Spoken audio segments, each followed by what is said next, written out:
వరంగల్ జిల్లా ముత్తోజిపేటలో RTC driver Shankar Goud అంత్యక్రియలపై సస్పెన్స్ ముగిసింది. ముత్తోజిపేటలో అంత్యక్రియలు చేసేందుకు కుటుంబ సభ్యులు ఒప్పుకున్నారు. దీంతో ముత్తోజిపేట నుంచి కేంద్ర మంత్రి బండి సంజయ్ వెళ్లిపోయారు. బండి సంజయ్తో శంకర్ గౌడ్ కుటుంబ సభ్యులు మాట్లాడారు. కుటుంబ సభ్యులకు అభ్యంతరం లేకపోతే తనకు అభ్యంతరం లేదని వెళ్లిపోయారు బండి సంజయ్. దీంతో శంకర్ గౌడ్ అంత్యక్రియలకు అధికారులు అన్ని ఏర్పాట్లు చేస్తున్నారు. కరెస్పాండెంట్ తిరుపతి పూర్తి సమాచారం అందిస్తారు. తిరుపతి, శంకర్ గౌడ్ అంత్యక్రియలకు ఎటువంటి ఏర్పాట్లు చేస్తున్నారు? ప్రస్తుతం పరిస్థితి ఎలా ఉంది అక్కడ?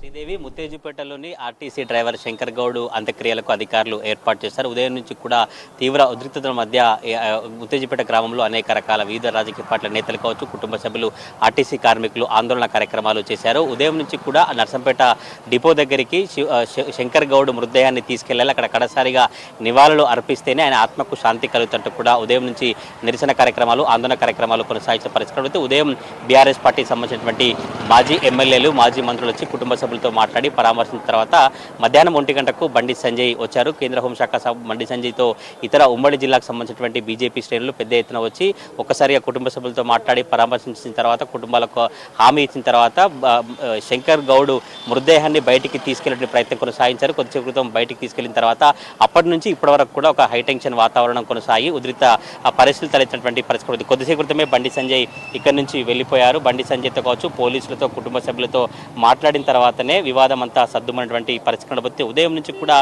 మనం చూసినటువంటి శంకర్ గౌడ్ కూతురు నివాసం ఇది. ఇక్కడనే అంత్యక్రియలు చేసేందుకు హైదరాబాద్ నుంచి మృతదేహాన్ని ఇక్కడికి తీసుకొచ్చారు. కానీ వాళ్ళు నర్సంపేట డిపో దగ్గర, బస్టాండ్ దగ్గర ఆయన ఆత్మహత్య చేసుకున్నటువంటి పరిస్థితుల దగ్గర, ఏరియా దగ్గర తీసుకెళ్లి నివాళులు అర్పిస్తే ఆయనకు ఆత్మ శాంతి ఇస్తున్నట్టు కూడా తోటి కార్మికులు కావచ్చు, కుటుంబ సభ్యులు అయితే ఉదయం నుంచి తీసుకెళ్లేటువంటి ప్రయత్నం కొనసాగించారు. కానీ పోలీసులు మాత్రం అనుమతి నిరాకరించి అక్కడికి తీసుకెళ్లేటువంటి ప్రయత్నాన్ని చేయొద్దు, తీసుకువెళ్ళొద్దు. ఒకవేళ తీసుకువెళ్తే అక్కడ పరిస్థితులు వేరేలాగా ఉంటాయి.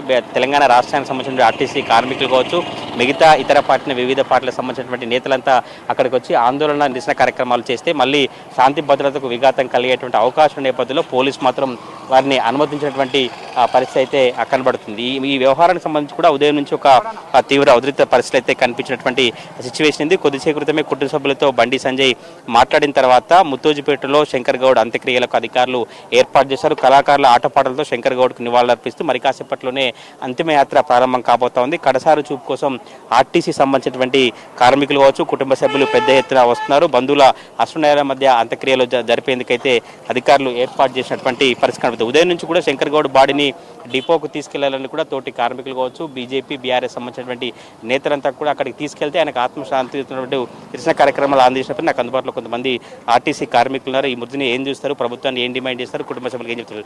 ఎక్కడి నుంచి వచ్చారు మీరు? ఆయన ఇంత రోజుల పాటు సమ్మె కొనసాగించారు. ఎట్లా ఉండేది? మీతో డ్యూటీ చేసినప్పుడు ఏం మాట్లాడేది? మేము జీడిమెట్ల నుంచి వచ్చామండి, హైదరాబాద్ నుంచి. ఈరోజు ప్రజాప్రభుత్వం, ప్రజల పాలన అనే ప్రభుత్వంలో ఉన్నాము. కానీ ఈరోజు చరిత్రలో చెప్పాలంటే కాంగ్రెస్ ప్రభుత్వం వచ్చినాక ఈరోజు ఒక పెద్ద బ్లాక్ డే. మేము వాళ్ళని ఏం గొంతమ్మ కోరికలు అలగట్లేదు. వాళ్ళు చెప్పారు కదా మేనిఫెస్టోలో, మన పొన్నం ప్రభాకర్ గారు మంత్రి గారు అన్నారు, అప్పుడు కాంగ్రెస్ గవర్నమెంట్ రాకముందు చెప్పారు, ఆసియాలోనే పెద్ద ఖండం అన్నది, అందులో ఆర్టీసీ చాలా పెద్ద చరిత్ర కలిగింది, వాళ్ళకు ఉన్న కోరికలు, సమస్యలు తీర్చండి అనేది స్వయాన తన నోటితో తాను చెప్పారు. అట్లాంటిది ఈరోజు మాకే రవాణా శాఖ మంత్రి వచ్చారు. వచ్చి మా సమస్యలు పట్టించుకోకుండా గాలికి వదిలేసి 2.5 సంవత్సరాలు ముగిసేసరికి కూడా మేము ఎన్నిసార్లు మెమరాండం ఇచ్చాము, ఎన్నిసార్లు చెప్పాము. లాస్ట్ ఇయర్ కూడా మేము సమ్మె చేస్తామని చెప్తే సీఎం రేవంత్ రెడ్డి గారు అన్నారు, మాంసం ముద్దలు తీసుకోండి, మా దగ్గర ఏం లేవు అని చెప్పారు. ఒక సీఎం హోదాలో ఉండి ఇలా మాట్లాడడం సరికాదు. సరే, మేము అట్లయినా వెనక్కి తగ్గి కూడా మేము ఓపికతోని సమయం పాటించాం. సో సమయాన్ని పాటించినాక కూడా మమ్మల్ని పట్టించుకోకుండా నిర్లక్ష్య ధోరణి చేశారు. సో దానికి మేము 40 రోజుల కిందనే సమ్మె నోటీస్ ఇచ్చాము. కార్మిక శాఖ దగ్గరికి వెళ్ళాము, వాళ్ళు కూడా పిలిచారు. వాళ్ళు పిలిస్తే ప్రభుత్వం నుంచి ఎటువంటి సమాధానం లేదు, అంతా మొండి వైఖరే ప్రదర్శించారు. సో మేము కార్మిక శాఖ నుంచి పోయినాక సమ్మె నోటీస్ ఇచ్చి మేము సమ్మెలో దిగాము. సమ్మెలో దిగి కూడా మేము వాళ్ళని ఏం అడగట్లే. మాకు 3 మెయిన్ డిమాండ్లు: ప్రభుత్వ విలీనం, మాకు పీఆర్సీలు, ఇంకోటి యూనియన్ పునరుద్ధరణ. ఈ 3 మాకు చేసి పెడితే మేము చేసుకుంటాం కదా. గత 10 సంవత్సరాలు ఉన్న గవర్నమెంట్ మాకు చేయలేదు. ఇప్పుడు వచ్చిన మీరు ప్రభుత్వం కూడా చేస్తా అని చెప్పారు. ఇప్పటివరకు చేయకపోవడం వల్ల ఈరోజు ఒక ప్రాణ నష్టం జరిగింది. ఇలా ఎన్ని ప్రాణాలు తీసుకుంటారు? గత ప్రభుత్వం కూడా 40 మందిని ప్రాణత్యాగాలు చేశారు. అప్పుడు కూడా ఎవరు పట్టించుకోలేదు. సో వాళ్ళు అన్నారు, వాళ్ళు పట్టించుకోలేదు అని చెప్పి వీళ్ళు అన్నారు. సరే, మేము చేస్తామన్నాక వీరు మాట తప్పి మీరు ఒక మాట అన్నారు, అంటే రాజకీయ నాయకులు ఎట్లుంటారంటే ఊసరు వెళ్ళి రంగులు ఎట్లా మారుస్తారో అట్లా మారుస్తున్నారు మీరు కూడా.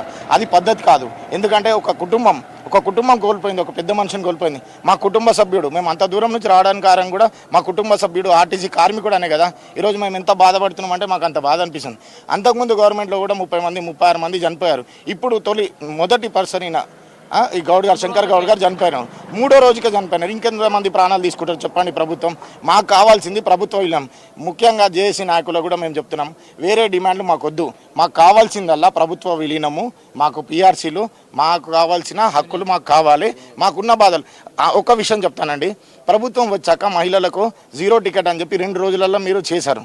సిస్టమ్ అప్డేట్ చేశారు, నెట్వర్క్ చేశారు, అన్నీ చేశారు. 2 డేస్లో మీరు అది చేయగలిగితే మాకు విలీనము 2.5 years పడుతుందా?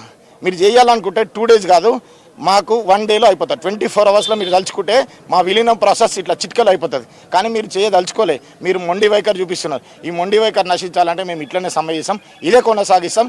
మాకు మాత్రం పిఆర్సీతో పాటు ప్రభుత్వ విలీనం అయితేనే మేము శాంతిస్తాం. ఇలాంటి ప్రాణాలు కోల్పోకుండా చూడాలి. ఇంకా మా సమస్యలను త్వరగా పరిష్కరించాలని కోరుకుంటున్నామండి. ఆర్టీసీ కార్మికుల అభిప్రాయం అయితే మరి కాసేపట్లోనే శంకర్ గౌడ్ అంతిమ యాత్రలకు అధికారులు ఏర్పాటు చేస్తారు. ఉదయం నుంచి కూడా కుటుంబ సభ్యులు కావచ్చు, బీఆర్ఎస్ బీజేపీ నేతలు వచ్చి డెడ్ బాడీని ఆర్టీసీ డిపో దగ్గరికి తీసుకెళ్లినటువంటి అభిప్రాయం మేరకు ఒక ఉదిత పరిస్థితి తలెత్తినటువంటి పరిస్థితి. ఒకవేళ ప్రభుత్వం తలుచుకుంటే మా ఆర్టీసీని ప్రభుత్వంలో విలీనం చేయవచ్చేటువంటి కోరిక పెద్ద కోరిక కాదు. అప్పుడు ఇచ్చినటువంటి హామీ కోరికనే ఇప్పుడు అడుగుతున్నాము. ఎందుకని కాంగ్రెస్ ప్రభుత్వం పట్టించుకోలేదు? ఇప్పటికైనా ప్రభుత్వ తీరు మార్చుకొని ఆర్టీసీ కార్మికుల సమస్యలు తీర్చాలనే డిమాండ్ అయితే వ్యక్తమవుతుంది. మరి కాసేపట్లోనే ముత్తోజిపేటలో ఆర్టీసీ డ్రైవర్ శంకర్ గౌడ్కు అంతిమ యాత్ర ప్రారంభం కాబోతా ఉంది. శ్రీదేవి. తిరుపతి